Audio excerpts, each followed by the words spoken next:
Lotshani bobaba. Kumnandi ukuhlanganyela nani ngenkhathi zonke. Bekodwa ngiyathokoza kilabo abathumela imilayezo yokusekela inkulumo esizigadangisako.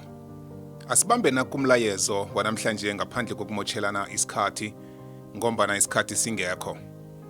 Bengithi kuwe asikhumbule bona sibobaba asisi zinsekelo kwaphela zemindeni yethu. Lento ekuthiwa yi-foundation. Asisi ma-providers kwaphela. Asisi ma-protectors kwaphela. Asisi bavikeli nje kwaphela. Begodu-ke asisi babantu abaphethe isibongo kwaphela. Zonke lezi zicakathekile. Kodwana nasi into engifuna ukuthi siyibambe namhlanje. Ingakhani sinawuphi umbono nebonelo phambili ngemindeni yethu. Kusasa nasele singasekho la. Sifuna bona kusale kuthiwani ngamagama wethu. Ngikhulumela emndenini wakho. Ufuna kusale kuthiwani. Manengi amagama wabobaba afileko namhlanje ngombana bangasekho. Manengi amagama wenkutani nengogo ebekufanele ngathana ziyabongwa namhlanje singathana ziyatatanyiswa ziphathelwe phezulu kodwana amabizo wabo akhohliwe. Nawungaya nemalibeni lapha balele khona kungenzeka nelitshe lesikhumbuzo ulithole lingekho. Kubangwe yini konke lokho? Yindlela yokuphila ipilo enganambono. Bengithi asikhumbuzane namhlanje ukuthi sima-visionaries. Iba nombono wokuthi namhlanokha ungasekho, igama lakho lingafi emndenini wakwenu. Iba nombono wokuthi nakunento ekufanele ichuguluke emndenini wakwenu oyibonako ukuthi ichigamile yachiganyiswa maqhegu ebegade akhona phambilini newangasekho namhlanje wena usethubeni lokuba nombono wokuyilungisa. Ilungise mna kwethu, ilungise baba. Ulungisela abeza ngemva kwakho ukuthi namhlanokha nabakhuluma ngegama lalumndeni bathome ngokubongelela igama lakho njengengogo nekutani ekhona eyaletha umehluko ngaphakathi kwalumndeni.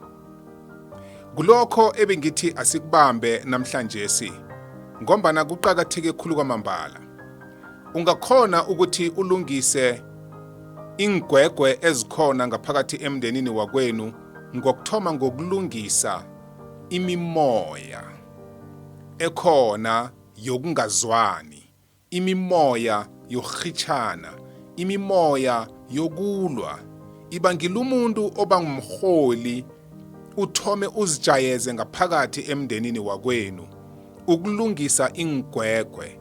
Siyazi ukuthi ezinye azikhoni ukuthi zingalungiseka msinya, kodwana bonke abakhona emndenini linga ukubabuthelela ubenze bakwazi ukukhuluma ngezwi linye nizwane.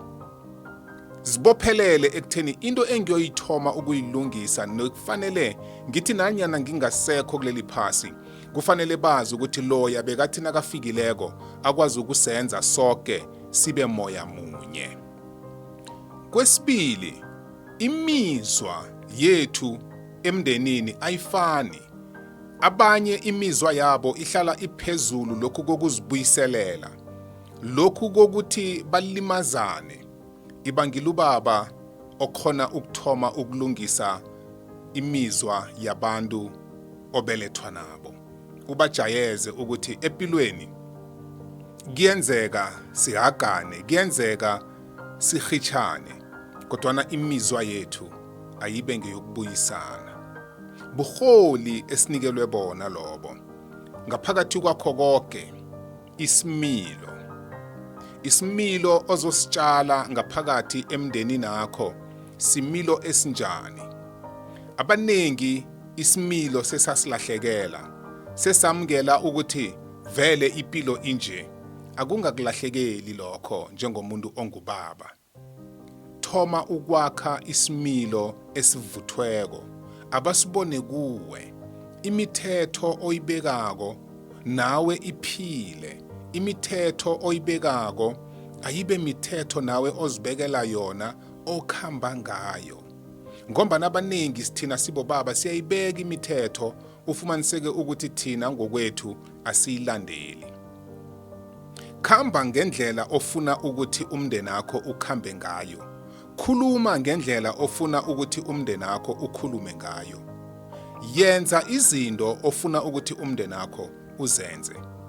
Automatically lokho bazokubona kuwe begodu bazokulingisa kuwe. Bazokwazi ukuthi nakufanele beze kuwe, isimilo sabo kufanele kube ngilesi esizokhona ukukhambisana nawe. Sengiyisonga bobaba, umuntu ongumma ufana nehlabathi. Konke okutshala kuye kuyamila. Nawutshala ameva emntwini ongumma, uyokuvuna ameva amaningi engekhe wathabele. Kodwa nawutshala inthelo ezidlekako ezihle, lumuntu unesiphiwo nekhono lokuthi uvune inthelo ezihle ozitshalileko. Umuntu wengubo ufana nehlabathi. Kuya ngawe ukuthi wena utshalani kuye.